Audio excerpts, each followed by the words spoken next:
원수 사랑 가능한가 하는 오늘 설교 제목을 듣고 여러분들이 어떤 생각을 하셨나요?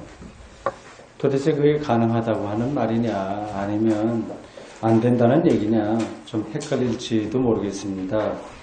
이 질문을 우리 자신에게 그냥 이렇게 대입시켜보면 원수 사랑은커녕 사실은 이웃 사랑, 가족 사랑, 친구 사랑도 안 된다고 하는 것을 인정할 겁니다. 가끔 원수 사랑을 실천한 사람들에 대한 이야기를 저희들이 듣기는 합니다. 아주 옛날 이야기지만 손영원 목사가 자기 아들을 죽인 살인자를 양자로 삼았다는 이야기가 있어요. 이것은 보통 사람에게는 사실은 불가능한 이야기입니다. 설령 개인적인 높은 영성으로 그런 일이 아주 드물게 가능하다고 하더라도 사회적인 그런 차원에서 보면 그런 것이 무조건 절대적인 혹은 바람직한 기준이 될 수는 없습니다. 반인륜적인 범죄자들을 원수 사랑이라고 하는 이름으로 무조건 용서하는 게 그 개인에겐 될지 모르지만 그러나 사회적으로는 그게 능사는 아닙니다. 우리가 살아가는 이 세상은 어떤 한두 사람의 도덕성이 옳고 그르고를 떠나서 이 세상살이 그리고 세상 윤리에서는 원수 사랑이 개입될 여지가 별로 없을 정도로 원수 사랑은 비현실적인 그런 개념처럼 들립니다. 좀 낯설죠. 그런데 예수님께서는 왜 제자들을 향해서 원수를 사랑해라 이렇게 아주 분명하게 끊어서 말씀하신 걸까요? 본문 43절과 44절은 다음과 같습니다. 또 내 이웃을 사랑하고 또 원수를 미워하라 하였다고 하는 것을 너희가 들었으나 나는 이제 너희에게 말한다. 너희 원수를 사랑하며 너희를 박해하는 자를 위하여 기도하라. 두 가지가 대비되고 있습니다. 43절에서 원수에 대한 유대인들의 전통을 예수님께서 먼저 짚으신 거예요. 유대인들의 전통이 거기에 있습니다. 그러니까 이웃은 사랑하고 원수는 어떻게 해야 돼요? 격퇴해야죠. 이분법적인 그런 전통입니다. 우리말 성경의 각주에 따르면 이 구절은 레위기서 19장 18절의 인용입니다. 레위기의 내용을 그대로 인용한 것은 아닌 것으로 보여요. 그 의미를 따온 것 같습니다. 각주에 나와 있는 레위기 그 본문을 읽으면 원수를 미워하라고 하는 직접적인 말은 없습니다. 오히려 원수를 갚지 말며 이렇게 나와 있어요. 그렇지만 이방인들에 대한 유대인들의 일반적인 생각을 감안하면 레위기 19장 18절을 원수에 대한 미움으로 해석할 수 있긴 합니다. 시편에는 원수에 대한 분노가 아주 자주 나와요. 원수 갚아주십시오.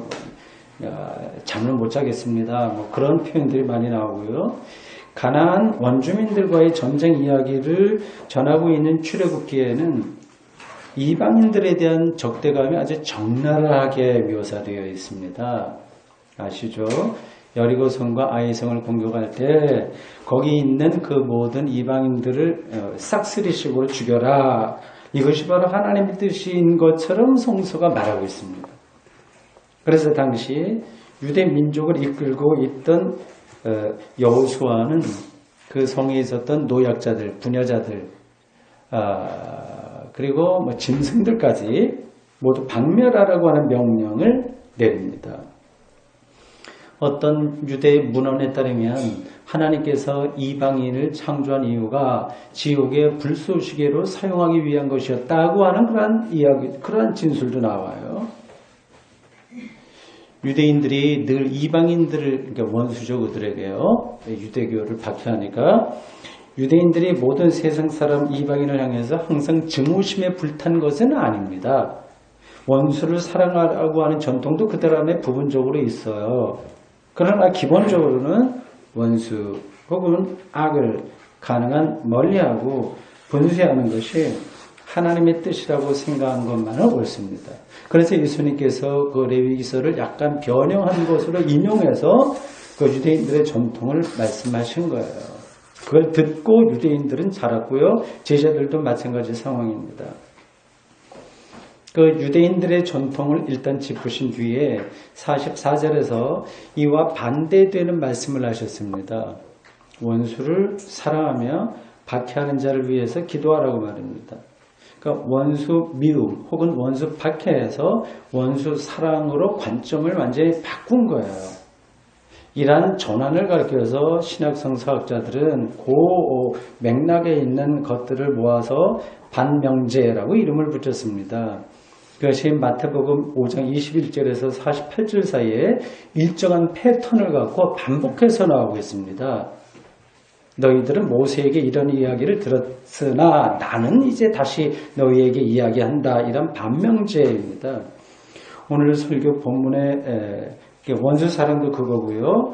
오늘 설교 본문 앞부분에 앞단락에 속하는 마태복음 5장 38절에서 42절에 거론된 내용도 그거고요. 그걸 먼저 우리가 살펴보는 게 원수 사랑에 대한 예수님의 말씀을 이해하는 데 중요합니다. 크게 도움이 될 겁니다. 여기서도 예수님은 출애굽기 21장 24절 등등을 인용해서 유대인들의 전통을 먼저 짚으셨어요. 다음과 같습니다. 또 눈은 눈으로 이는 이로 갚으라 하는 것을 너희가 들었으나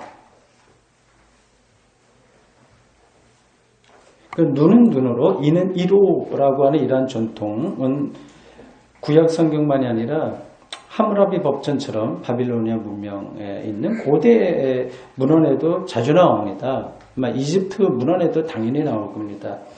남의 눈을 상하게 했다면 그 사람 눈도 뽑아야 된다고 하는 거예요. 그리고 이를 상하게 했으면 그 사람이 이도 뽑아야죠. 팔을 다치게 했으면 팔도 잘라야 되겠죠. 그런 논리입니다. 이게 눈은 눈, 이는 이라고 하는 표현이 겉으로는 좀 야만적으로 들려요. 그건 이제 인권 개념이 없던 고대 시대에나 해당되는 법이라고 말입니다. 그러나 원래 이 법의 취지는 남에게 피해를 준 사람에게 끔찍한 징벌을 가하려는 데 있는 게 아니라 오히려 그를 보호하려고 하는 장치였습니다. 보세요. 어떤 사람이 이런저런 이유로 남의 일을 다치게 했다고 합시다. 이렇게 그러면 당한 사람은요. 화가 나서 더 몇 배로 갚으려고 합니다. 사람이 다 그렇잖아요. 그걸 법으로 막아서 당한 것만큼만 갚으라고 하는 의미로 눈은 눈, 이는 이 이렇게 얘기했습니다.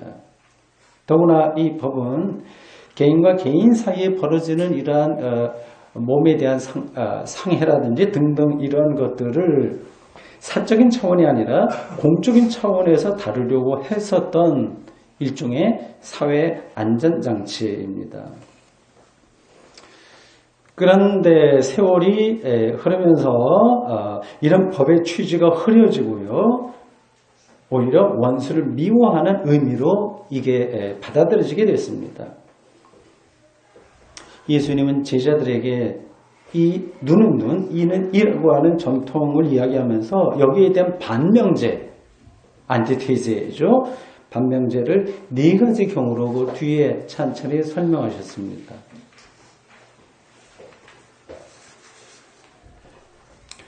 (39절에서) 예수님은 오른뺨을 치는 자에게 왼뺨도 돌려대라고 말씀하셨어요. 보통 사람 오른손을 많이 쓰잖아요. 근데 오른손으로 상대방의 오른뺨을 치려면 이제 손등으로 쳐야 됩니다. 유대 사회에서 가장 모멸적인 행위가 바로 그겁니다. 손등으로 상대방의 오른뺨을 치는 거죠. 예수님의 이런 말씀은 왼뺨도 대라고 하는 우리 현실에서 불가능한 이야기입니다. 한평생 모은 재산을 사회에 희사하거나 그런 사람들 있잖아요. 좀 아름답죠? 오지에 나가서 자신의 인생을 다 바친 사람들도 오른뺨을 딱 누구에게 맞으면 왜 그러시냐, 그러지 말라, 뭐 인격적으로 참아라 이렇게는 얘기할 수 있지 왼뺨을 딱 대기는 힘들거든요. 40절에서 예수님은 속옷을 가지고 싶어하는 자에게 겉옷까지 주라고 말씀하셨습니다. 그러니까 눈은 눈으로라고 하는 전통과는 완전히 다른 태도입니다.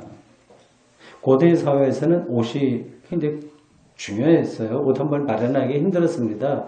요즘 같으면 집을 장만하는 것쯤 될까요? 꼭 그렇다고 할 수 없지만 상당히 중요했습니다. 율법에서도 그래서 어떤 가난한 사람이 갑작스럽게 돈이 필요해서 옷을 저당 잡혀서 돈을 빌렸었는데 돈을 갚지 못한다고 하더라도 그 저당 잡힌 옷을 해가 지기 전까지는 돌려줘라. 그런 이야기가 나와요. 그러니까 겉옷까지 주라고 하는 이 예수님의 말씀도 현실에서는 가능하지 않은 이야기입니다. 사람이 벌거벗고 살 수는 없잖아요. 세 번째 41절이 이렇습니다. 너를 억지로 오리를 가게 하거든 그 사람과 10리를 동행하고 이렇게 되어 있어요. 성사학자들의 설명에 따르면 이 말은 군사적인 의미입니다. 당신은 로마 지배를 받았잖아요. 그러니까 로마 군대가 와서 유대인들을 징발해서 물건을 나르게 한다거나 아니면 어느 지리를 탐방하게 한다거나 그렇게 강요할 수 있었습니다. 그래서 유대의 혁명 지하 단체들은 자기 동족 유대인들에게 이런 명령을 로마 군대에 받으면 거절해라. 그렇게 가르쳤습니다. 왜냐하면 그런 것은 매국행위이기 때문입니다. 우리가 일제시대 때 벌어졌던 것을 좀 염두에 두면 이해가 되실 거예요. 그런데 예수님은 오히려 로마 군대의 요구를 오리가 아니라 10리까지 가져오라. 이렇게 말씀하셔서 받아들이기 힘든 그런 말씀입니다.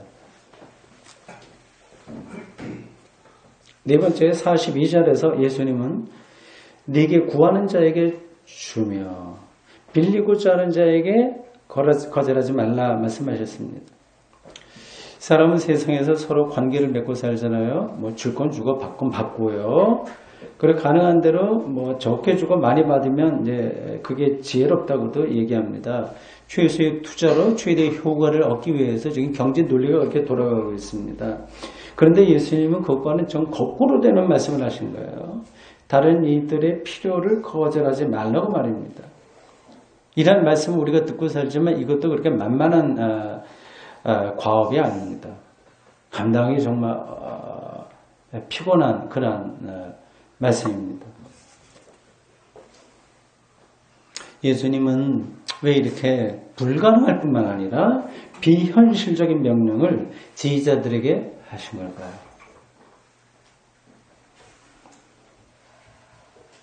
사실은 예수님의 이 안티테제, 이 반명제보다는 오히려 예수님이 인용하신 그 눈에는 눈, 이에는 이, 그 유대인들이 오랫동안 어렸을 때서부터 듣고 살았던 전통, 그런 율법의 가르침이 사실은 더 현실적이고 사실은 더 합리적입니다.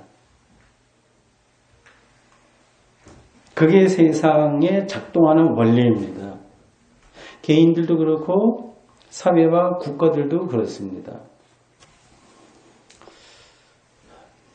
지난 21일 새벽에 소치 올림픽 여자 피겨 스케이팅에서 김연아 선수가 은메달을 땄다고 합니다. 한번 은퇴했었잖아요. 그런 선수가 다시 돌아왔다고 하는 걸 감안하면 그 은메달을 딴 것만 하더라도 대단한 겁니다. 결단도 대단하고 그렇게 다시 회복하기가 쉽지 않을 텐데요. 그렇게 했습니다. 근데 우리 국민들이 그에게 이제 금메달을 기대했던 탓에 그리고 실제 스케이트를 타는 거 보니까 녹슬지 않은 기량을 보인 탓에 국민들의 실망이 큰 것 같습니다. 금메달을 도적 맞았다고도 이야기합니다. 또 해외 언론에서도 심판진 구성이 조금 편파적으로 됐다. 그렇게 문제를 제기하기도 했습니다. 이제 그게 이제 우리 입장이고요. 이제 자기 나라 선수가 금메달을 딴 러시아 사람들은 또 다르게 생각할 겁니다. 이게 눈에는 눈, 이에는 이의 법칙에 충실한 겁니다. 그러니까 속옷을 원하는 사람이 있으면 겉옷까지 주라고 하는 예수님의 이 말씀으로 김연아 선수 사태로 인한 대한민국 국민들의 정신적 상처는 정서적 상처는 치유가 잘 되지 않을 겁니다. 예수님은 왜 이렇게 현실적이지 않은 말씀을 하신 걸까요? 그는 몽상가인가요? 세상이 아무리 거칠어도 그래도 자비를 베풀며 살라고 하는 도덕선생 혹은 윤리교사 아니면 극단의 휴머니스트인가요?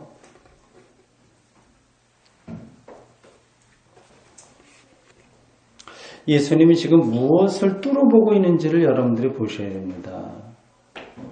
그의 안목이 어디 있는지를 여러분들이 보셔야 됩니다. 눈은 눈으로, 이는 이로, 또는 원수를 미워하고 이웃만을 사랑하는 세상의 이치는 결국은 인간의 삶을 파괴합니다. 결국은. 겉으로는 그게 정의인 것처럼 보입니다. 그렇게 해야만 세상이 정상적으로 돌아간다고 생각합니다.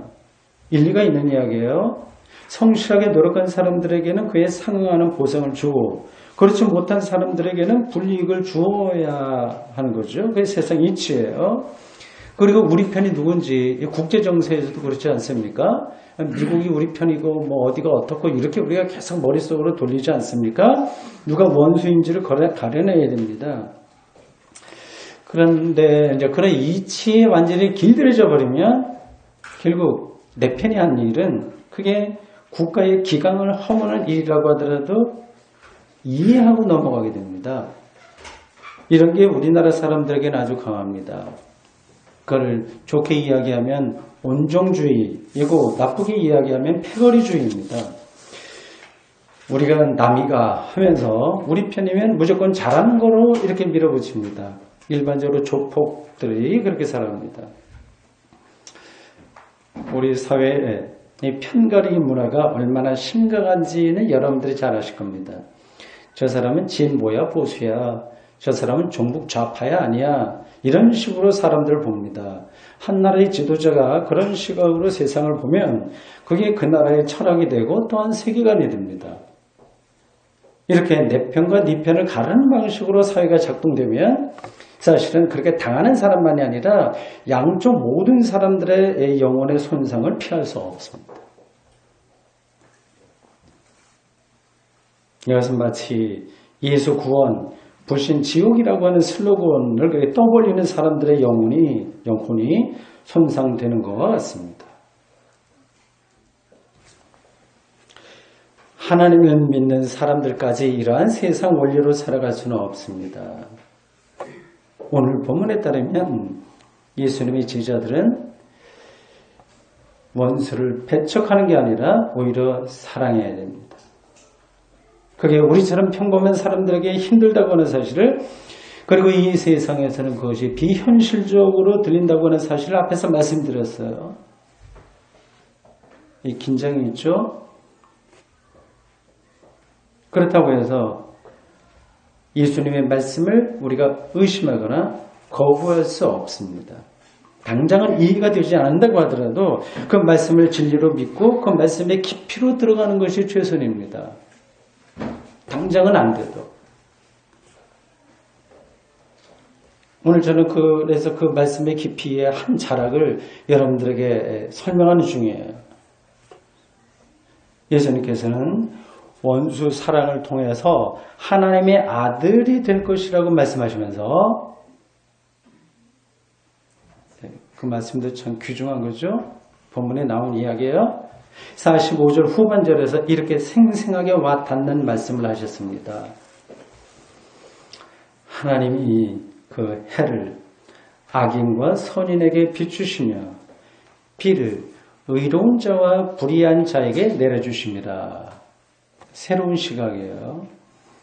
태양빛을 보십시오. 사람을 구별하지 않고 비칩니다. 비도 그렇습니다. 잘난 사람, 못난 사람 가리지 않고 내립니다. 이걸 보고 불평할 사람은 없겠죠. 물론 속으로는 저런 나쁜 놈들에게는 빛도 비추지 말고 비도 내리지 않았으면 좋겠다고 생각하는 사람들이 있긴 할 겁니다. 그러나 하나님은 모두를 똑같이 대하십니다. 하나님은 저 사람이 예수 믿냐 안 믿냐 그것 보는 게 아니라 그건 또 다른 차원이고요. 그런 기준으로 판단하지 않으십니다. 사람은 그 사람이 기독교인이냐 아니냐 이기 전에 사람입니다. 하나님의 피조물입니다. 그게 더 우선적인 겁니다. 그래서 하나님은 예수 믿냐 안 믿냐 상관없이 착한 사람이냐 아니냐 성실하냐 아니냐 그런 상관없이 생명에 필요한 조건들을 모든 사람들에게 제공해 주십니다. 그걸 믿고 우리가 살아야 됩니다. 이게 하나님의 창조 능력이자 창조 은혜이고 창조 원리입니다. 하나님께서 사람을 그렇게 구별하지 않으신다면 하나님의 아들들이 될 혹은 딸들이 될 우리들도 그대로 따라야 되지 않겠습니까? 세상 사람들과 똑같이 이웃과 원수를 구분하고 그거를 불교에서는 분별심이라고 합니다. 실실비비를 따지면서 살아간다면 하나님을 실제로 믿는 사람이라고 하기는 어렵습니다. 물론 따질 땐 따지기 필요한 거죠. 어떤 게 진리냐 하는 그런 논쟁마저 무의미하다고 하는 뜻이 아닙니다. 예수님은 46절에서 자기 친구, 자기 좋아하는 사람 좋아하고 섬기고 인사 잘하고 하는 거 그거는 세리도 그렇게 한다. 세리도. 그리고 47절에서는 이방인들도 그렇게 한다. 하나님을 믿지 않는 사람들도 다 그렇게 한다. 최선도의 그러한 상식이다. 말씀하시면서 결론적으로 48절에서 엄청난 말씀을 제자들에게 주셨습니다. 그러므로 하늘에 계신 너희 아버지의 온전하심과 같이 너희도 온전하라. 이 말씀은 오늘 제1독서에 나온 레위기 19장 2절에 부합하는 거고요. 제2독서 고린도전서 3장 17절에 나오는 말씀과도 부합하는 겁니다. 신명기 18장 13절에도 그러한 이야기가 있습니다. 너희는 거룩하라. 나는 여호와 너희 하나님이 거룩함입니다. 너는 내 하나님 여호와 앞에서 온전하라. 등등의 말씀입니다. 온전, 거룩, 완전 다 같은 뜻입니다. 근데 실제로는 우리가 온전하지 못하잖아요. 거룩하지도 못하고요. 완전하지도 못한데요. 어떻게 하나님처럼 될 수 있다고 하는 건가요? 우리가 신이 될 수 있다고 하는 말인가요? 우리가 신처럼 완벽한 의를 실천하면서 살아가야 된다고 하는 요구일까요? 안 되지만 억지로라도 원수 사랑하는 신용이라도 내면서 살아가라고 하는 명령일까요? 도대체 우리가 어떻게 하나님의 완전하심처럼 그게 원수 사랑인데 그 차원에서 가능한 건데 어떻게 하나님의 완전하심처럼 완전할 수 있다고 하는 말인가요? 그 답을 여러분들이 이미 알고 있습니다.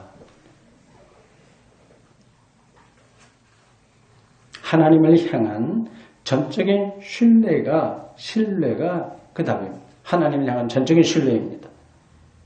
하나님이 이미 그렇게 하셨다고 하는 그 신뢰입니다. 그 하나님의 통치, 하나님의 사랑에, 하나님의 섭리와 완전하심에 대한 전적인 신뢰입니다. 이런 것을 단순히 교회 생활 잘해라 하는 것처럼 받아들이면 오해입니다. 하나님을 전적으로 신뢰한다고 하는 말의 상투성을 우리가 조심해야 됩니다. 그래갖고는 우리가 성서의 세계로 들어갈 수가 없습니다. 우리가 잘 아는 성경 구절에 자신을 비춰보면 우리가 하나님을 전적으로 신뢰하고 있는지의 여부가 확인됩니다. 같이 산상수훈에 나온 말씀을 여러분들에게 인용해서 말씀드립니다. 마태복음 6장 31절에서 34절에서 예수님은 우리가 흔하게 들은 이야기예요. 무엇을 먹을까, 마실까, 입을까 염려하지 말고 염려 좀 하지 말고 하나님 나라와 그의 의를 구하라고 하셨습니다. 염려하지 말라는 것은 동시에 그런 걸로 염려할 수 없는 세상을 향해서 나가라는 요구이기도 합니다. 여기서 먹을 것, 마실 것, 입을 것은 생존의 최소 조건이며 동시에 최대 조건입니다. 하나님을 신뢰하는 사람은 이런 것으로 염려하지 않습니다. 왜냐하면 하나님께서 이미 그것을 보장해 주신다고 하는 사실을 알고 있기 때문입니다. 반면에 하나님을 신뢰하지 못하는 사람은 자나깨나 자기의 소유가 많건 적건 그런 것에 대한 염려를 짓습니다. 물론 이런 염려가 이해되지 않는 건 아닙니다. 우리와 같은 이 아주 극단의 자본주의 세계 속에서는 이해가 됩니다. 생존의 최소 조건만으로 살아가기에는 우리 사회에 위험 요소가 사실은 너무 많습니다. 그래서 더 많은 것을 구비하지 않으면 불안해합니다. 그건 끝이 없을 정도예요. 생존 조건에 만족하지 말라고 더 많은 게 필요하다고 세상이 우리들에게 의식적으로 무의식적으로 강요하고 있습니다. 거기서 벗어나기는 현실적으로 힘들 겁니다. 그럼에도 불구하고 하나님을 신뢰해야 하는 사람은 세상의 강요로부터 자유로워져야 됩니다. 이미 자유로워졌습니다. 그 자유를 알 때 하나님의 신뢰에서만 가능한 자유인데 그 자유를 알 때만, 즉 그 자유 안에 거할 때만 이웃과의 관계가 새롭게 열립니다. 그 새로운 관계가 곧 예수님이 말씀하신 원수 사랑입니다.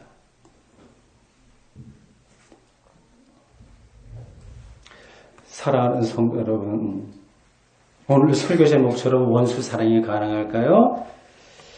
원수 사랑이라고 하는 말 자체에 겁먹지는 마십시오. 그렇다고 해서 그것을 허황된 것으로 배관시하지도 마십시오. 원수 사랑은 가능성 여부의 차원이 아니라 악인과 선인에게 골고루 똑같이 빛과 비를 내리시는 방식으로 생명을 허락하시는 하나님에 대한 신뢰 여부의 문제입니다. 우리는 예수 그리스도를 통해서 바로 그 하나님을 참되게 인식하고 신뢰하게 되었습니다. 그런 사람들입니다. 이게 분명하다면 이웃과 세상은 새로운 빛으로 경험될 겁니다. 분별심을 넘어서는 경험입니다. 그 경험이 원수 사랑의 본질입니다. 아멘. 주님, 오늘 저희들 예수님이 제자들에게 주신 엄청난 예상하지 못한 너무나 부담스러운, 그래서 비현실적으로 보여서 이리저리 우리가 피할 수밖에 없는, 그리고 우리 자신을 합리화시켜 갈 수밖에 없는 그 말씀에 직면했습니다. 하나님에 대한 신뢰가 바로 그 중심에 있다는 사실도 다시 한번 듣습니다. 주님, 이 복잡한 세상 속에서 이모저모 머리를 다 굴려서 적당하게 최선으로 살아가는 방법을 우리가 선택하는 것이 아니라 하나님에 대한 전적인 신뢰로서 이 세상과 이웃과의 새로운 관계로 들어가는 것이 바른 길임을 오늘 주님의 말씀을 통해서 다시 듣습니다. 우리에게 우리의 모든 삶을, 생존 조건을 허락하시는 하나님을 향해 전적인 신뢰 안에서 살아가도록 인도해 주십시오. 예수님의 이름으로 기도합니다. 아멘.